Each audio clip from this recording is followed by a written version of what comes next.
الله السميع العليم من الشيطان اللعين الرجيم. بسم الله الرحمن الرحيم. الحمد لله رب العالمين، والصلاة والسلام على سيدنا وشفيعنا بالقاسم محمد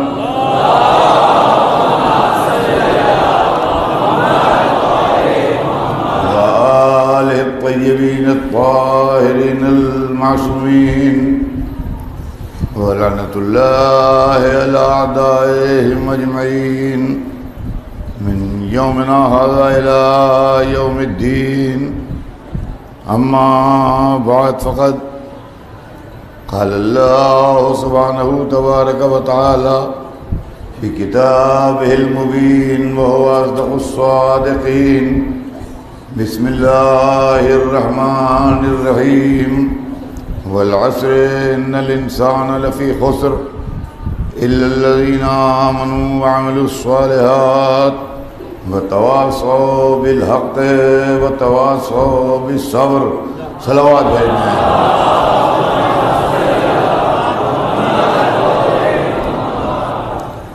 ارشاد اقدس جناب رب العزت ہے کہ بسم اللہ الرحمن الرحیم. عصر کی قسم، تمام انسان گھاٹے میں ہیں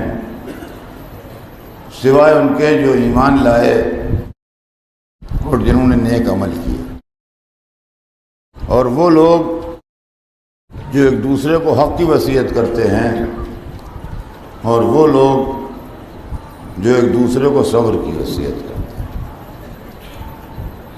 عزیزان محترم، 8 دن تک میں آپ کے سامنے مٹی کے بنے انسان کی کہانی کہتا رہا. کل میں نے آپ کے سامنے نور سے بنے ہوئے انسانوں کی کہانی کہی. اللہ نے انسان 2 طرح کے بنائے ہیں. ایک کو مٹی سے بنایا ہے، جس کو مٹی سے بنایا ہے اس کو پڑھنے کے لیے بنایا ہے. ایک کو نور سے بنایا ہے، جس کو نور سے بنایا ہے اس کو پڑھانے کے لیے بنایا ہے. اللہ کے انصاف سے یہ بات بہت دور تھی کہ طالب علموں کو تو بھیج دیتا اور پڑھانے والے ٹیچرز کا انتظام نہ کرتا. لہذا جہاں اس نے دنیا میں انسان خلق کیے، وہاں اس نے ان کے تعلیم دینے کے لیے، ان کی رہنمائی کرنے کے لیے اور ان کو انسان بنانے کے لیے رہنما بھی خلق کیے. اور جب رہنما خلق کیے تو اس کے اندر نور کی وہ کرن بھی ڈال دی تاکہ وہ اللہ کے حکم سے ہدایت کرتے رہیں. محمد و آل محمد علیہ السلام نور تھے. اس نور کی کرن جب مٹی پر پڑی، توجہ کیجیے گا، اس نور کی کرن مٹی تھی اور مٹی کی بظاہر کوئی قیمت نہیں ہوتی،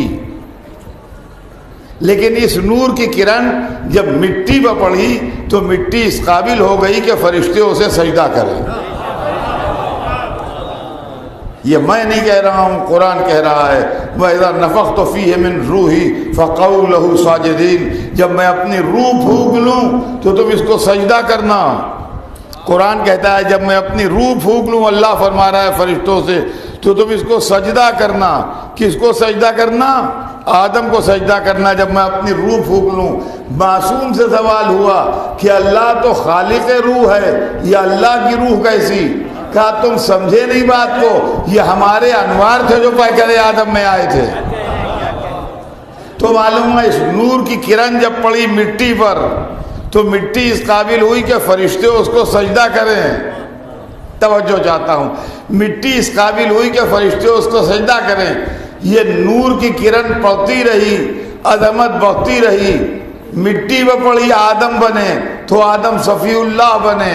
نوح پہ پڑھی تو نوح نجی اللہ بنے، ابراہیم پہ پڑھی تو ابراہیم خلیل اللہ بنے، موسیٰ پہ پڑھی تو موسیٰ کلیم اللہ بنے، عیسیٰ پہ پڑھی تو عیسیٰ روح اللہ بنے، محمد خود مجسم نور تھے رسول اللہ بنے، علی نور تھے ولی اللہ بنے، امام نور تھے حجت اللہ بنے، اور جس سے دنیا قائم ہے وہ بقیت اللہ بنا۔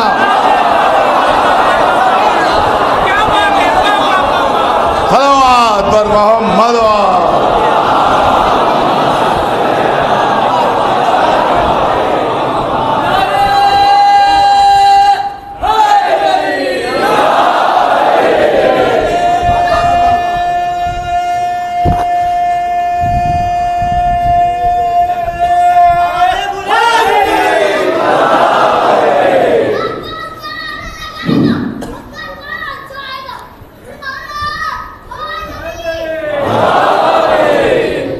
عزیزان گرامی، پہلے مٹی تھی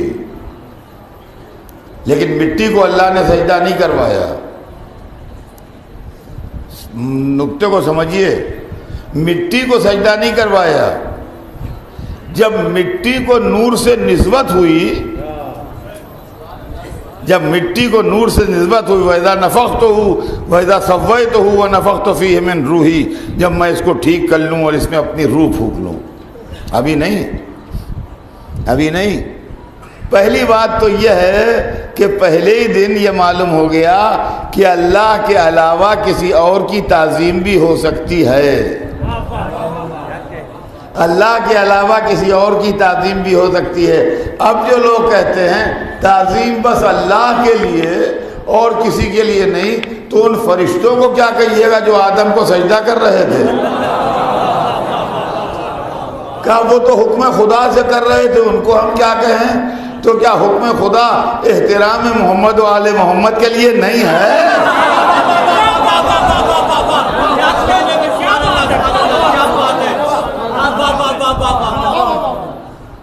تو مٹی مٹی ہے، مٹی میں کوئی جان نہیں ہے، مٹی مٹی ہے۔ لیکن مٹی کو جب نور سے نسبت ہوئی تو مٹی اتنی اونچی ہوئی کہ نوری فرشتے سجدہ کریں، جبرائیل، میکائیل، اسرافیل، ایک سے ایک بڑے بڑے اللہ کے فرشتے سب سجدہ کریں، اور سب نے سجدہ کیا۔ تو معلوم ہوا مٹیریل کوئی چیز نہیں ہے۔ اب مسلمان اس بات کو سمجھیں کہ مٹیریل کوئی چیز نہیں ہے، اصل چیز نسبت ہے۔ دیکھیے اچھی طرح دماغ میں اس نقطے کو بٹھائیے کہ مٹیریل کوئی چیز نہیں ہے، اصل چیز جو ہے وہ نسبت ہے۔ اب جو لوگ کہتے ہیں اپنے ہاتھ سے علم بنایا چوم لیا، اپنے ہاتھ سے تعزیہ بنایا چوم لیا، یہ مٹیریل نہیں چوم رہے ہیں، نسبت چوم رہے ہیں۔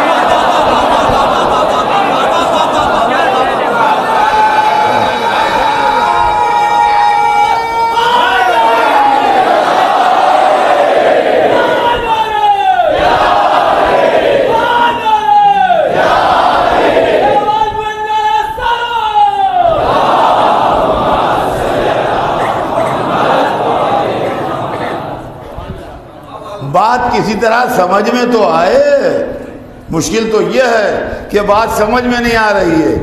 نہ حجر اسود خدا ہے اور نہ مینا میں بنے ہوئے پلر شیطان ہیں۔ شیطان الگ ہے، اللہ الگ ہے، لیکن حجر اسود کو چومو اس لیے کہ نسبت ہے، شیطان کو پتھر مارو اس لیے کہ نسبت ہے۔ معلومہ نسبت سے محبت بھی ہوتی ہے، نسبت سے نفرت بھی ہوتی ہے۔ صلوات بھیج دیں محمد۔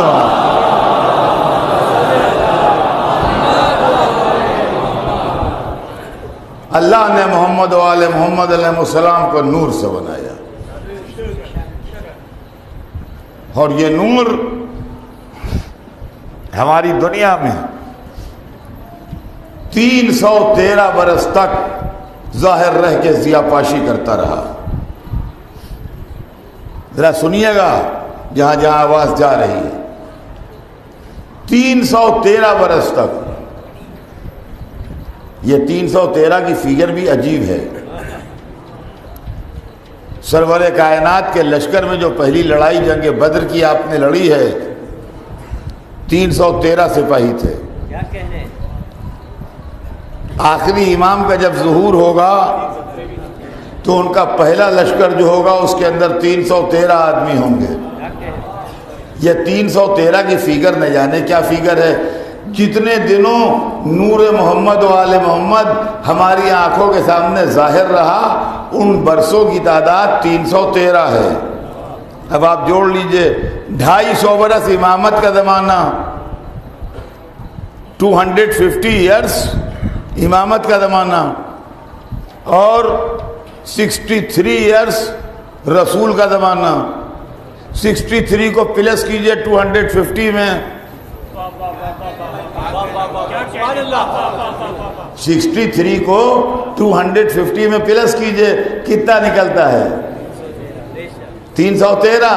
313 برس یہ نور ہماری نگاہوں کے سامنے رہا اور یہ نور انسان کو انسان بناتا رہا.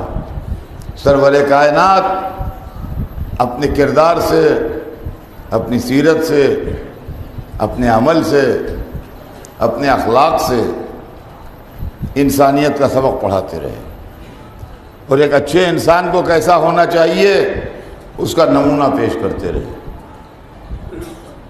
سرور کائنات کے بعد مولا علی نے زندگی کے اسی نمونے کو دوبارہ دنیا کے سامنے پیش کیا. مولا علی رسول اللہ کی زندگی کا مکمل نمونہ تھے اور مکمل رسول کی زندگی کا نمونہ مولا علی نے اپنے کردار سے پیش کیا.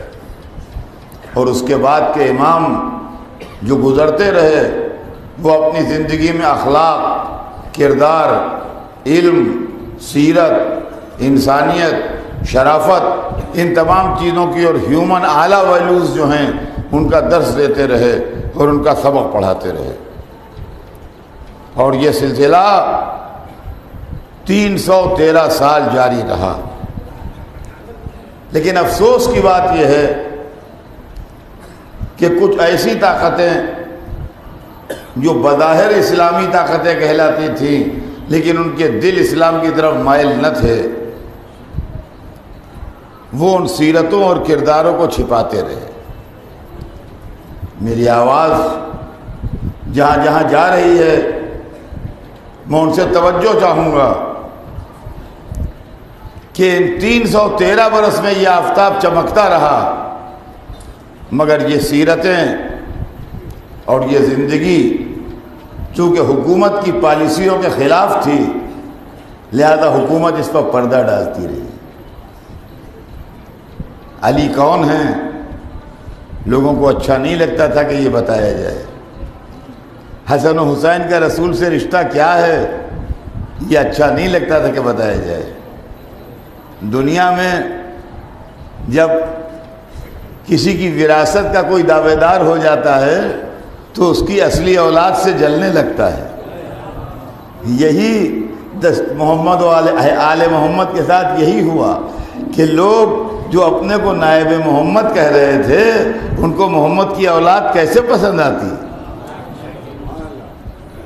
نتیجہ یہ ہوا کہ وہ زندگی جو اصلی اسلام ہے اور وہ میسج جو ریئل دین ہے وہ یا آپ کو قرآن کے اندر چھپا ہوا ملے گا یا سیرت محمد و آل محمد میں ملے گا. سیرت آل محمد و آل محمد سڑکوں پر اور بازاروں میں اور ادھر ادھر نہیں ملے گی. سیرت آل محمد آپ کو کتابوں کے اندر ملے گی جب آپ ڈیپ اسٹڈی کرنے جائیں گے.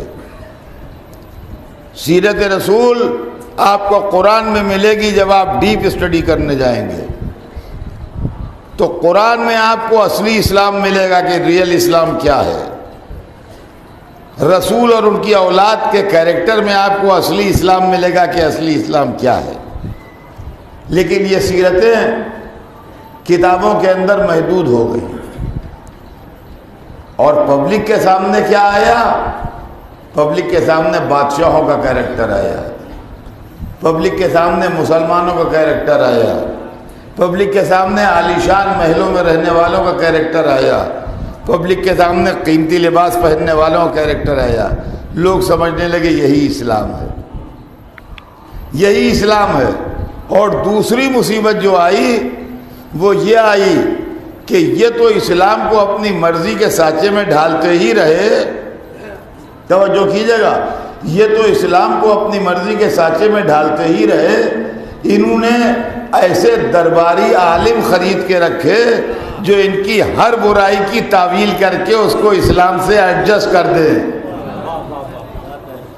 اس لیے اسلام کی تاریخ بگڑتی رہی اور اسلام کی شکل بدلتی رہی، جس کے نتیجے میں آج مسلمانوں میں ایسے طبقے پیدا ہو گئے جو نعرہ تکبیر بھی بلند کرتے ہیں اور انسانوں کا گلا بھی کاٹتے ہیں۔ انصاف سے بتائیے، کیا یہ اسلام ہے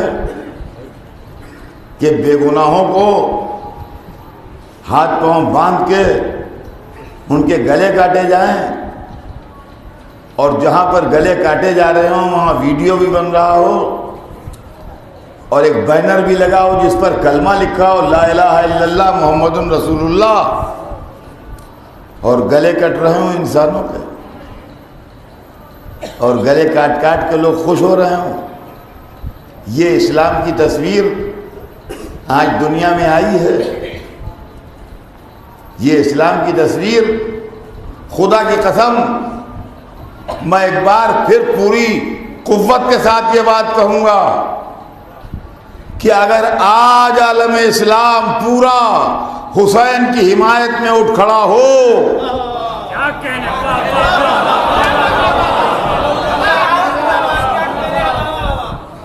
ہائے پرانی دوستیاں اٹھنے نہیں دیتی، خاندانی محبتیں دامن تھامے ہیں۔ آج جس دنیا میں اسلام برباد و بدنام ہے، اگر سارے مسلمان رہبر کھڑے ہو کے ایک آواز دیں کہ یہ گلے کاٹنے والے مسلمان نہیں ہیں، یہ وہی ہیں جنہوں نے آج سے 1400 برس پہلے نعرہ تکبیر بلند کر کے حسین کا گلا کاٹا تھا۔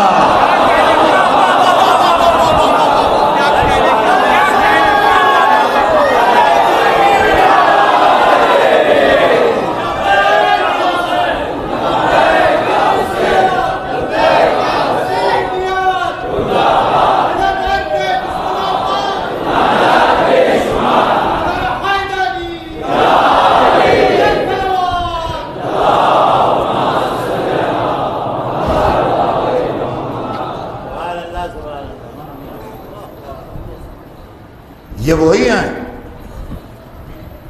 کربلا نے شمع روشن کی ہے۔ اب یہ اور بات ہے کہ آپ پردے ڈالے بیٹھے رہیے کہ یہ روشنی ہمارے گھر میں نہ آئے، ورنہ یہ روشنی ہر گھر کو منور کر سکتی ہے۔ کربلا میں حسین کو قتل کر کے نعرہ تکبیر بلند ہو رہے تھے، یہ وہی تکبیر کے نعرے ہیں جو انسانوں کو ذبح کر کے بلند ہوتے ہیں۔ اسلام کا اس سے تعلق نہیں ہے، رسول اللہ کی ٹیچنگ کا اس سے کوئی تعلق نہیں ہے، اماموں کے تعلیمات کا اس سے کوئی تعلق نہیں ہے۔ یہ ملوکیت کے کھیل ہیں، یہ بادشاہت کے کرشمے ہیں، یہ اقتدار کی باتیں ہیں، اس کا اسلام سے تعلق نہیں ہے۔ عزیزان گرامی، آج ان حالات کے باوجود بھی جگہ جگہ سے خبریں آتی ہیں۔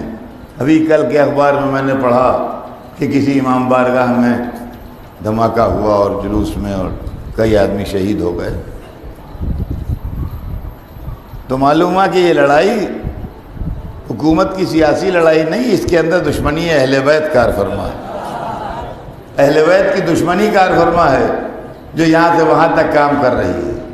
اب یہ اور بات ہے کہ اس وقت لوگ کھل کے حسین سے لڑ رہے تھے اور لوگ کھل کے علی کو برا کہہ رہے تھے، آج کچھ ایسا زمانہ آ گیا کہ کھل کے نہیں کہہ پاتے، اور اللہ نے دنیا میں یہ سزا دی ہے کہ کہ دلی دل میں جلتے رہو، منہ سے نہ کہتے رہو۔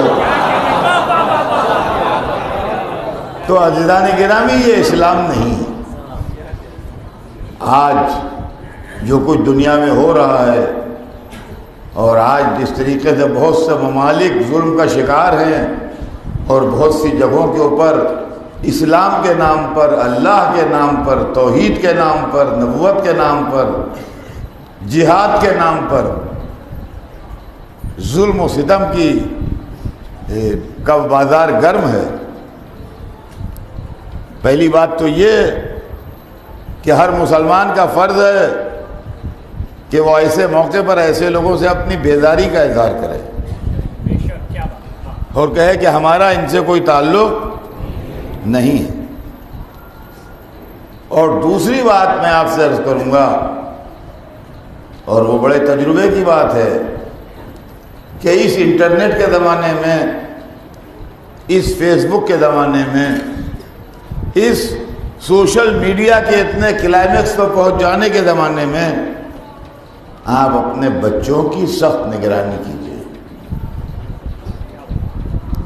یہ جھوٹی مذہبیت کا سیلاب کہیں ان کو بہا کے نہ لے جائے اور کہیں راستے سے بھٹکا نہ دے۔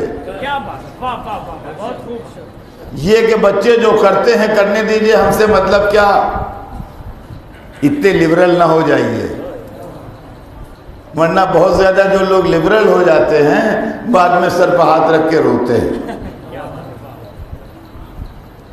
حسین پر تو نہیں روتے مگر اپنے کرتوت پر روتے ہیں، سمجھے؟ تو اپنے بچوں کی حفاظت کیجیے، اس لیے کہ یہ تحریکیں بڑی زبردست طریقے سے اپنے پاؤں پھیلا رہی ہیں اور بہت زبردست طریقے سے یوتھ کو متاثر کر رہی ہیں۔ لہذا ضرورت اس بات کی ہے کہ نوجوانوں کو یہ بتایا جائے کہ تم جس اسلام کو اسلام سمجھ رہے ہو وہ اسلام نہیں ہے، وہ ہلاکت ہے۔ یہ جو جنت کا دھوکہ دیا جا رہا ہے، یہ جنت کا دھوکہ دیا جا رہا ہے، یہ فریب نیا نہیں ہے، یہ پرانا فریب ہے، یہ پرانا فریب ہے۔ ایک شخص تھا تاریخ میں، یہ 1400 برس پرانی روایت ہے جو آج دہرائی جا رہی ہے کہ مات ڈالو جنت ملے گی، حور ملے گی، قصر ملے گا۔ وہاں سب علاج کرا کے مولوی صاحب آئے ہیں۔ جنت میں ایک مکان، اس کے اندر ایک حور، یہ سب ایک قاتل کے واسطے الاٹڈ ہے باقاعدہ، کہ ایک آدمی کو مارے اور فوراً بس جنت میں داخل۔ تو آپ جانتے ہیں یہ آئیڈیالوجی نئی نہیں ہے،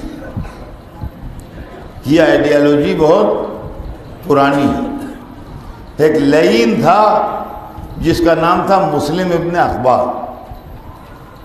تاریخ میں پڑھیے گا جو میں نام لے رہا ہوں میں۔ ایک لعین تھا جس کا نام تھا مسلم ابن عقبہ،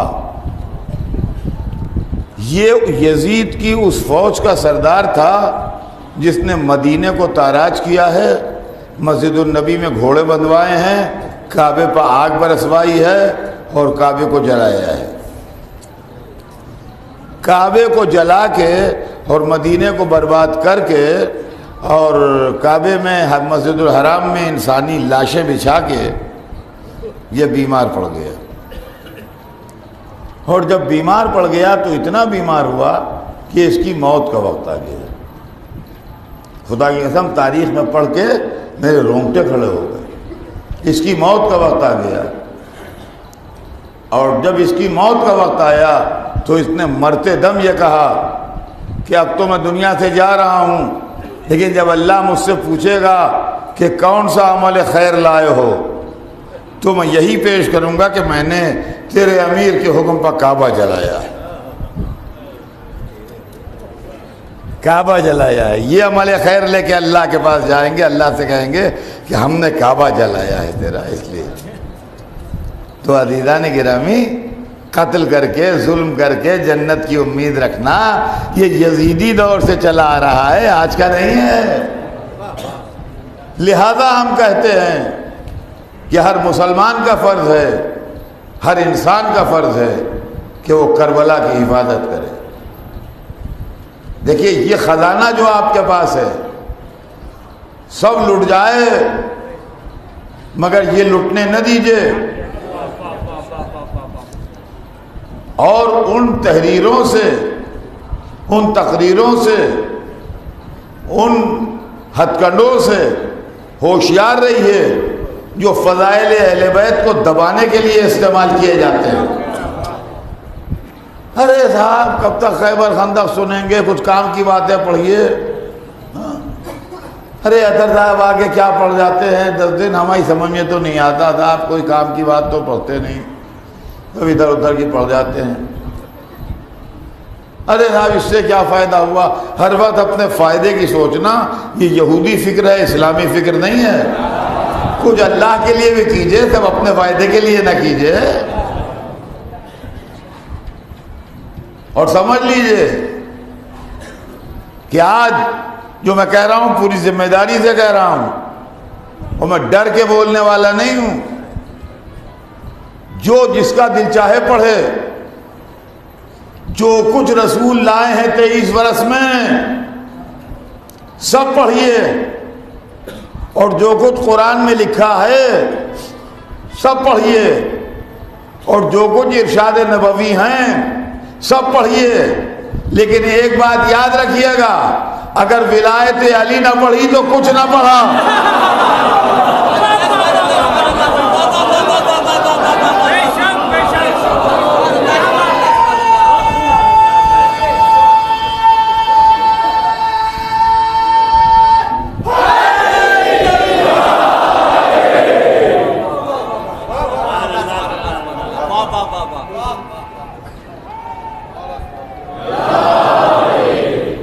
میں دنیا بھر میں گھوما ہوا آدمی ہوں، میں نے بہت سی ایسی تقریریں سنی ہیں،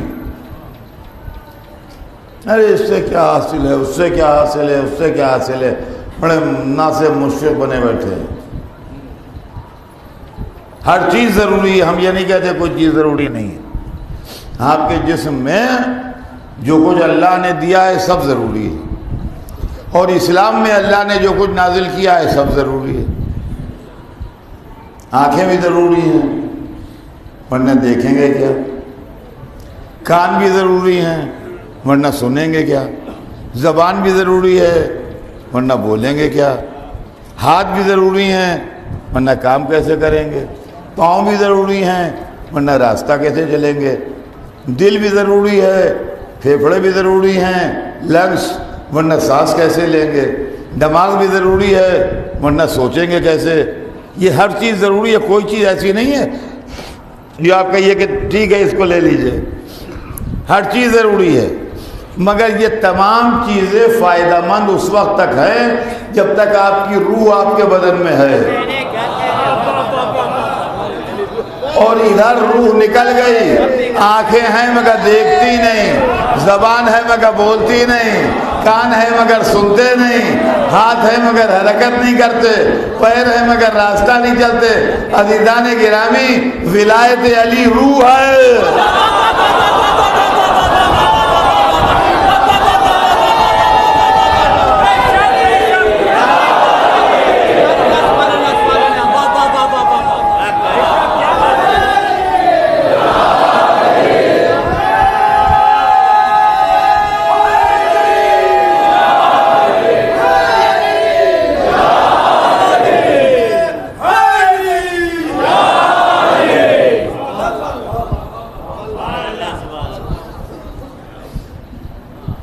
اب جب روح نکل گئی تو ان کا آنکھیں تو بہت بڑی بڑی ہے، بڑی خوبصورت ہیں، مگر اب وہ خوبصورت آنکھیں کس کام کی ہیں؟ ان کا زبان تو صاحب ان کی ایسی شیریں زبان کہ کیا کہنا، تو اب وہ زبان کہاں بول رہی ہے جو شیریں ہے؟ ارے بڑے پہلوان آدمی، طاقتور، 10-20 پا اکیلے بھاری، مگر اب کہاں طاقت ہے؟ تو عزیزان گرامی، یہ خطابت نہیں ہے، یہ میں اپنے بچوں کو سمجھانے کے لیے، اس لیے کہ اگر ٹھیٹ عربی اسٹائل میں پڑھوں نا تو لوگ بور ہو جائیں۔ یہ میرا تجربہ ہے جو مجھ کو اس طرح پڑھواتا ہے، ورنہ بیک گراؤنڈ میں ایسا نہیں کہ کچھ نہ ہو، بیک گراؤنڈ میں ارشاد رسول ہے۔ اب سنیے ارشاد رسول، سنیے اس پوری تقریر کا بیک گراؤنڈ ارشاد رسول سنیے۔ سرور کائنات نے فرمایا یا علی، کوئی شخص قائم اللیل ہو یعنی رات بھر عبادت کرتا ہو، صائم النہار ہو یعنی سال بھر روز روزے رکھتا ہو، سامنے پہاڑ تھا، کہا اس پہاڑ کے برابر سونا اللہ کی راہ میں خیرات کر چکا ہو، جتنا ویٹ اس کا اتنے ویٹ کا سونا اللہ کی راہ میں خیرات کر چکا ہو۔ روزے کے عالم میں صحیح کرتا ہوا صفا و مروہ کے بیچ میں، مظلومی کے عالم میں بے جرم و خطا قتل کر دیا جائے، کسی کو سزایا تھا نہ کسی کو پریشان کیا تھا نہ کسی کو مارا تھا، بے جرم و خطا صفا و مروہ کے بیچ میں کہیں پر مار ڈالا گیا، صحیح کر رہا تھا۔ مگر یا علی ان سب کے باوجود تمہارا دشمن ہو۔ کیا کہنے دیکھا آپ نے، ہے موٹا تازہ تگڑا آدمی، روح نکل گئی۔ کیا کہنے تو سنا آپ نے رسول نے کیا فرمایا؟ کہا یا علی، اللہ اسے اوندے منہ جہنم میں پھینک دے گا۔ آواز بھیج دیں محمد۔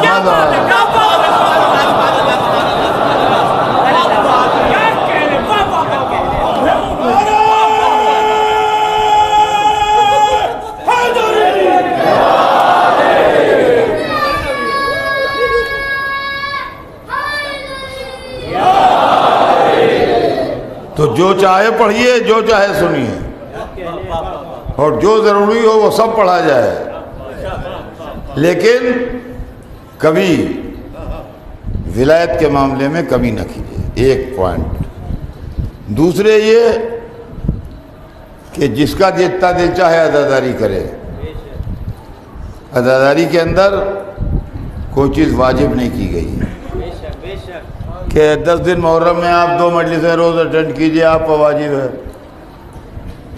ایسا کوئی معاملہ نہیں ہے۔ یا ایک انجمن میں جا کے رات کو ایک ماتم ضرور کیا کیجئے ورنہ گناہگار ہوئیے گا، ایسا کوئی معاملہ نہیں ہے۔ یہ آپ کے جذبات، آپ کے دل، آپ کے مزاج پر چھوڑا گیا، جیسا آپ کا دل چاہے۔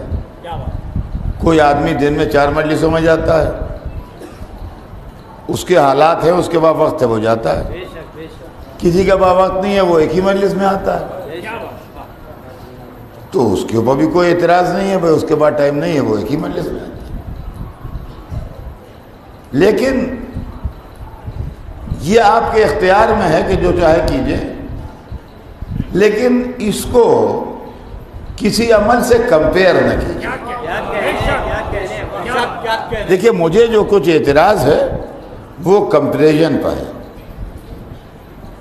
مجھے اعتراض کمپیئر کرنے پر ہے۔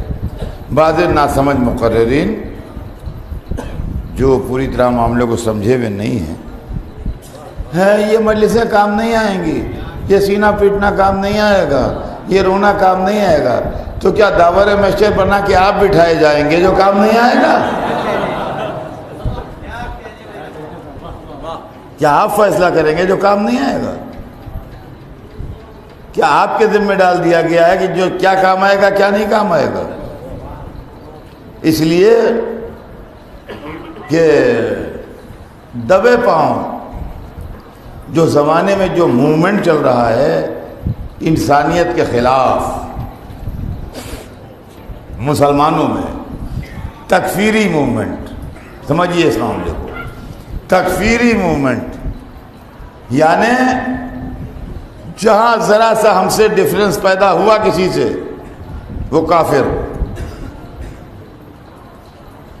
یہ کافر، وہ کافر، وہ کافر،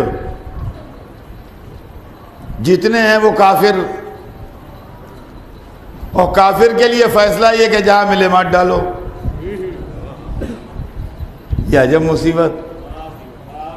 لہذا خونخوار درندے اسلحہ لیے گھوم رہے ہیں، جہاں کافر دکھائی دے گیا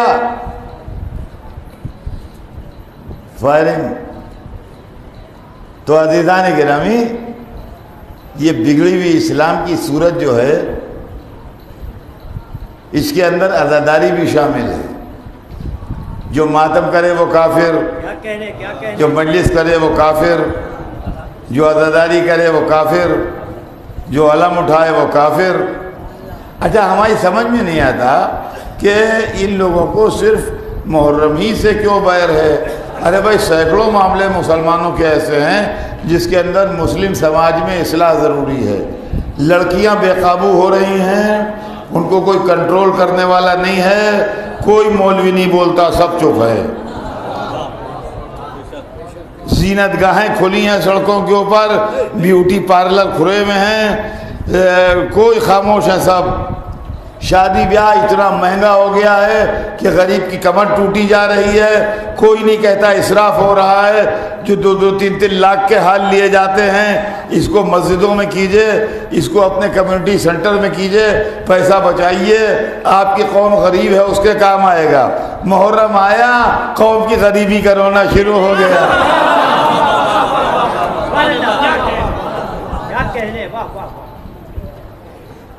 طلاق کا ریشیو بڑھ رہا ہے، گھروں کے اندر لوگ بے قابو ہو رہے ہیں، فیملیاں ٹوٹ رہی ہیں، علماء چپ ہے، خاموش ہے، منہ سے نہیں بولتے۔ ساری شریعت کا نچوڑ محرم ہے۔ ماتم نہ کرو، مجلس نہ کرو، رو نہیں۔ اچھا، یہ تو باہر سے اعتراض آتے رہے 1400 برس سے۔ اب سنیے گھر کی حالت۔ یہ میں سنی سنائی نہیں کہہ رہا ہوں، ویڈیو کے اوپر اپنے کانوں میں سنی بتا رہا ہوں۔ ہم ماما بھی ہے، ابا بھی ہے، داڑھی بھی ہے، حجت الاسلام کا ٹائٹل بھی ہے۔ ان کا کیا چوتھے امام علم اٹھا کے آتے تھے جو آپ علم اٹھائے ہوئے ہیں؟ کیا چوتھے امام ذوالجناح کی باگ پکڑ کے لاتے تھے جو آپ لا رہے ہیں؟ کیا چوتھے امام انجمنیں بلاتے تھے، ڈھڑے اٹھاتے تھے جو آپ اٹھا رہے ہیں؟ ارے ناسمجھ، چوتھے امام کا زمانہ تو سمجھ کون سا تھا؟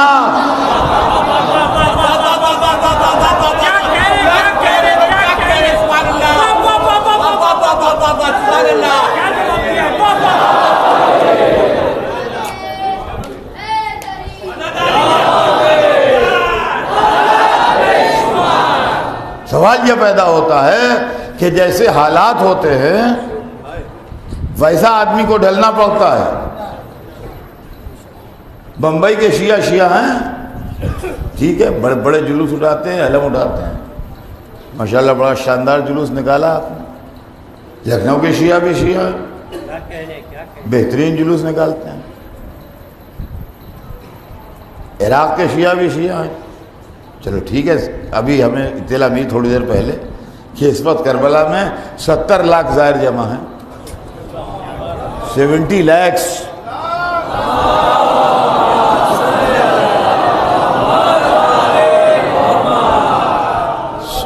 انٹرنیٹ پر خبر آئی ہے کہ 70 لاکھ اس وقت وہاں پر موجود ہیں زائرین۔ لکھنؤ کے لوگ بھی کرتے، ایران میں ہوتا ہے، جگہ جگہ ریڈیو ہے، ٹی وی ہیں، دیکھ لیجئے، سب شیعہ ہیں۔ کیا سعودی عرب میں جو رہتے ہیں وہ شیعہ نہیں ہیں؟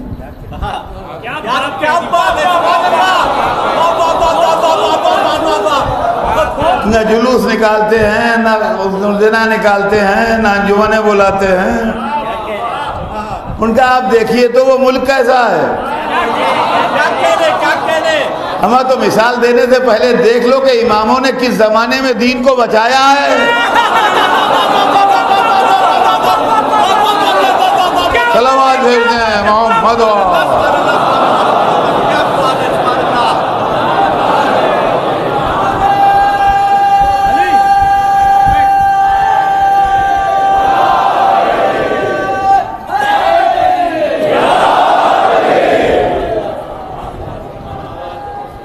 کن حالات میں دین کو بچایا ہے. کیا کہنے ہیں، واہ واہ واہ، سبحان اللہ. چوتھے امام کے برابر کوئی رو سکتا ہے؟ چوتھے امام کے برابر کوئی عزاداری قائم کر سکتا ہے دنیا میں؟ اور یہ پھر جھگڑا عزاداری پہ کیوں ہے؟ ہر چیز ویسی کیجیے جیسی رسول کے زمانے میں تھی. جیسی رسول کے زمانے میں تھی ویسی کیجیے. کیا چوتھے امام سے زیادہ امام حسین کو چاہتے ہو؟ ہم کہتے ہیں کیا رسول اللہ سے زیادہ خدا کو چاہتے ہیں آپ؟ کیا کہنے ہیں. تو چوتھے امام سے زیادہ کوئی امام حسین کا چاہنے والا نہیں، اور رسول اللہ سے زیادہ کوئی اللہ کا چاہنے والا نہیں. جب انہوں نے مسجد بنائی تو مینارے کیوں نہیں بنائے، گنبد کیوں نہیں بنایا؟ اب بعد والوں نے بنایا تو اس کے لیے کیا فرمائیے گا؟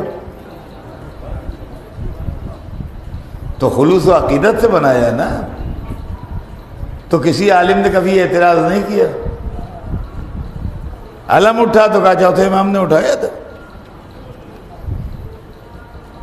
چوتھے امام نے اس لیے نہیں اٹھایا کہ آپ گلا کٹوانے کے لیے وہاں گئے نہیں. سمجھا؟ تو عزاداری جو ہے اس کے خلاف موومنٹ چلا کرتے ہیں، اور ایسی باتیں ہوا کرتی ہیں اور ایسی تحریکیں اٹھا کرتی ہیں جس سے عزاداری کو نقصان پہنچے. جبکہ انسانیت کا یہ وہ عظیم پیغام ہے کہ ساری دنیا تک اس کی آواز اگر پہنچائی جائے تو یقین مانیے کہ دنیا کے اندر محبت، اخلاص، شرافت کا دور دورہ ہو جائے.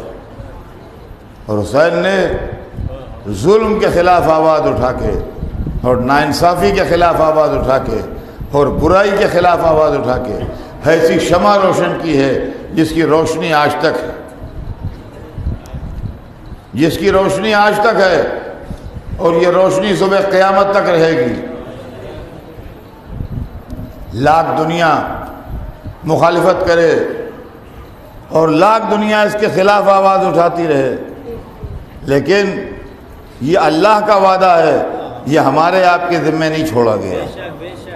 اس لیے کہ جو کام ہمارے آپ کے ذمے چھوڑا جائے اس کی کوئی گارنٹی نہیں ہے کہ ہوتا رہے گا، لیکن یہ کام اللہ نے اپنے ذمے لیا کہ میں عزائے حسین کو برقرار رکھوں.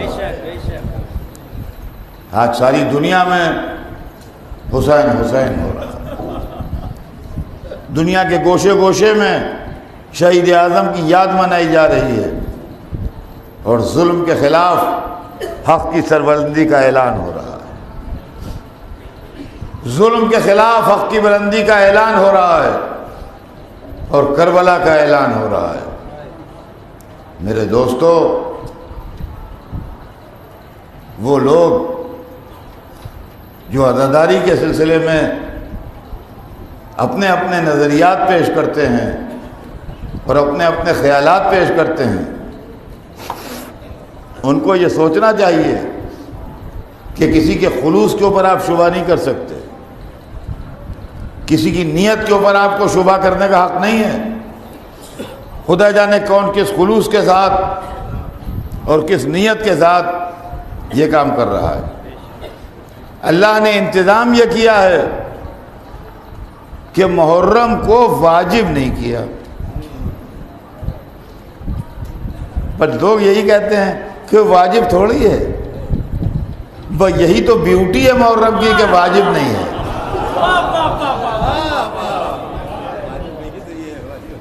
یہی خوبصورتی ہے محرم کی کہ واجب نہیں ہے. لیکن جو کام واجب ہیں ان میں کھینچ کھینچ کے لوگ لائے جاتے ہیں، اور جو واجب نہیں ہے وہ اپنی طرف کھینچ رہا ہے.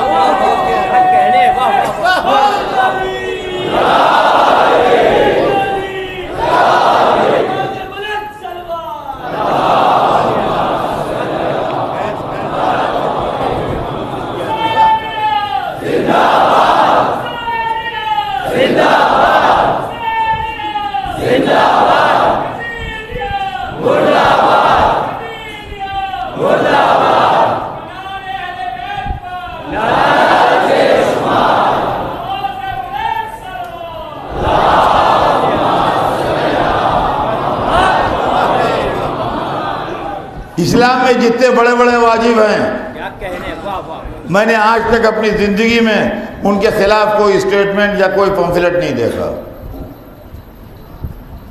میری اتنی عمر آئی میں نے کہیں نہیں دیکھا کہ نماز کے خلاف پمفلٹ بک رہے ہوں کہ نماز نہ پڑھو،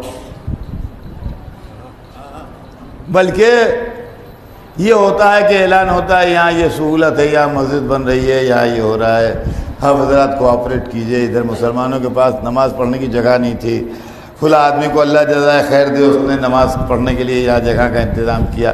اس طرح کی چیزیں تو نظر سے گزریں، لیکن کوئی نماز کے اگینسٹ میں پمفلٹ آیا ہو کبھی کسی کا، یہ آج تک نہیں ہوا. رمضان مبارک کا بھی معاملہ یہی ہے کیا کہنے، کہ روزے کے خلاف بھی کبھی کوئی پمفلٹ نہیں بیٹا. حج کے خلاف بھی کبھی آج تک ہم نے نہیں سنا کہ کوئی موومنٹ چلا ہو کہ حج کو نہ جائیے یہ کیجیے وہ کیجیے، بلکہ وہ جو ٹریولنگ ایجنسی ہوتی ہیں کمپنیاں ہیں ٹور والی، ان کے ایڈ دیکھے کہ ہمارے ساتھ چلیے، یہ فیسلٹیز ہیں، یہ فیسلٹیز ہیں، یہ فیسلٹیز ہیں، باورچی ساتھ جائے گا اور ڈاکٹر ساتھ جائے گا اور مولوی ساتھ جائے گا وغیرہ وغیرہ، سمجھے آپ. تو کبھی آج تک نہ کسی نے نماز کو اپوز کیا، نہ روزے کو اپوز کیا، نہ حج کو اپوز کیا، مگر ہمیشہ یہ شکوہ سنا اب مسجدوں میں مجمع کم ہو رہا ہے. ارے بھائی اب تو ہم دیکھتے ہیں کہ لڑکے روزہ ہی نہیں رکھتے، زیادہ تو بلا روزے کے ملتے ہیں.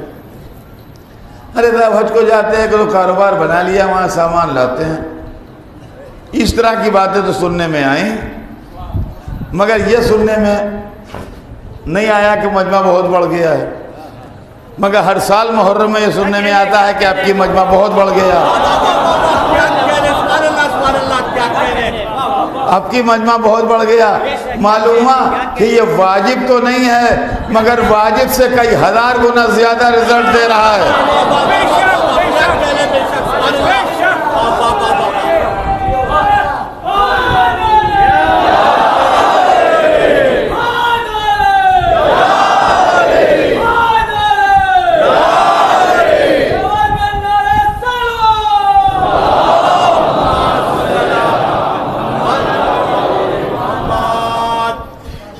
میرا آپ سے یہی کہنا ہے کیا کہنے، واہ واہ، کہ اس کی جان پر کھیل کی حفاظت کیجئے. یہ آپ کو اللہ کی عطا ہے بے شک بے شک، اور آپ کی عزت ہے، آپ کا وقار ہے، آپ کا مرتبہ ہے. اور عزیزان گرامی، دنیا میں انسان جو کچھ کرتا ہے ضروری نہیں کہ دنیا ہی میں اس کا بدلہ ملے. اللہ نے بدلے کے لیے آخرت رکھی. انشاءاللہ محرم میں جو لوگ شریک ہوتے ہیں، جو اپنا وقت صرف کرتے ہیں، جو آنسو بہاتے ہیں، قیامت کے دن جب رسول اللہ کا سامنا ہوگا تو شرمندگی تو نہیں ہوگی. کہہ تو سکیں گے حضور آپ کا گھر لٹ گیا تو غم منانے والوں میں ہم بھی شریک تھے. یمین عرش سے ملاحظہ تو فرمایا ہوگا رونے والوں میں ہم بھی شامل تھے، عزاداری کرنے والوں میں ہم بھی شامل تھے، ہم بھی ماتم کر رہے تھے، ہم بھی علم لیے ہوئے تھے، ہم بھی حسین پر رو رہے تھے. ہمارے گھر میں بھی صف عزا بچھی تھی، ہم بھی فرش عزا پہ بیٹھے تھے. کم از کم سرکار دو عالم کے حضور میں شرمندگی کا سامنا تو نہیں کرنا پڑے گا. بس عزیزوں، زندگی رہی تو آئندہ سال پھر ملاقات ہوگی. وقت بھی تمام ہو رہا ہے، وقت اور عشرہ بھی تمام ہے.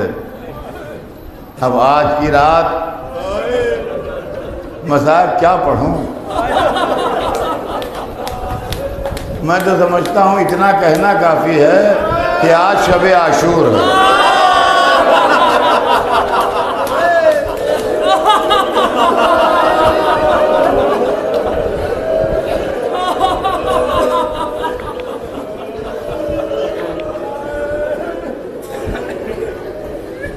حسین کی زندگی کی آخری رات، علی اکبر کے شباب کی آخری رات، عباس کی جوانی کی آخری رات،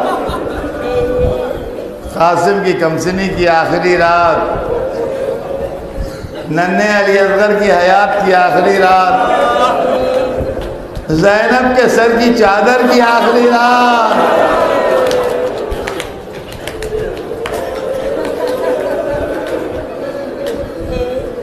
ہم رونے کے لیے جمع ہوئے ہیں۔ میں عرض کروں گا بی بی لیلا، علی اکبر کو دیکھ لیجئے، کل علی اکبر نہ ملیں گے۔ اے بی بی ام فروا، قاسم کو دیکھ لیجئے، کل قاسم نہ ملیں گے۔ اے بی بی رباب، علی اصغر کو کلیجے سے لگا لیجئے، کل آغوش قبر میں سو رہے ہوں گے۔ اور اے بی بی سکینہ، آج اپنے بابا کے سینے پر سو رہی ہے، کل رات بابا کا سینہ نہ ملے گا۔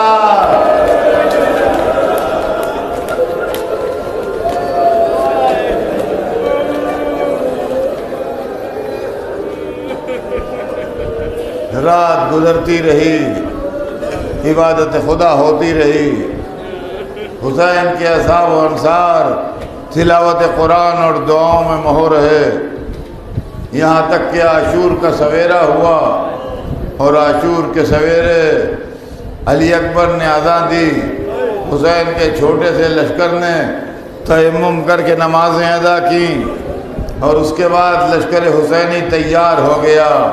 میمنہ زہیر قین کو ملا، میسرہ حبیب نے مظاہر کو ملا، قلب لشکر میں جناب علی اکبر کو جگہ ملی، اور لشکر حسینی کا علم ابو الفضل العباس کو دیا گیا۔